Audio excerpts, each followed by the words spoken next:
ரொம்ப நாளாக close friendship ஜோனில் இருக்க உங்கள் ஃப்ரெண்டு மேலே லவ்வில் விழுந்துட்டீங்களா? அப்போ இந்த வீடியோ உங்களுக்கு தான். ஒருவேளை நீங்கள் ப்ரப்போஸ் பண்ணீங்க அப்படின்னா அந்த லவ் ஓகே ஆகுமா இல்லையான்னு இந்த வீடியோவில் சொல்கிறேன். இந்த வீடியோவை சேவ் பண்ணி வச்சுக்கோங்க.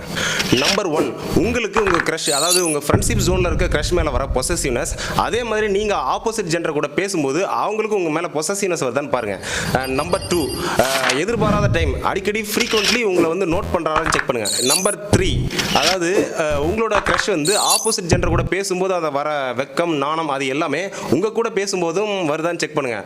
இது எல்லாம் ஓகேவா இருந்துச்சுன்னா நெக்ஸ்ட் ஸ்டேஜ் ப்ரொபோசல் ஸ்டேஜுக்கு போகலாம். இது எதுவுமே ஓகே இல்லை அப்படின்னா தேவையில்லாமல் ப்ரொபோஸ் பண்ணி அந்த ஃப்ரெண்ட்ஷிப் ஜோனையும் கெடுத்துக்காதீங்க. இதில் ஒரு முக்கியமான விஷயம், உங்களை ஒரு ஆப்போசிட் ஜெண்டராகவே மதிக்காமல், ஃபார் எக்ஸாம்பிள் உன்னை ஒரு பையன்றதே மறந்துட்டேன், உன்னை ஒரு பொண்ணுன்றதே மறந்துட்டேன் அப்படின்னு நினச்சி ரொம்ப க்ளோஸ் ஃப்ரெண்ட்ஷிப் ஜோனில் இருக்கவங்க ப்ரொபோஸ் பண்ணுற ஸ்டேஜுக்கு போகக்கூடாது. ஒருவேளை நீங்கள் ப்ரொபோஸ் பண்ணிட்டீங்க அப்படின்னா அது ஓகே ஆனால் கூட அந்த feel and affection after marriage வேற ஒரு பார்ட்னர் மேலே போகிறதுக்கு நிறையவே வாய்ப்பு இருக்குது.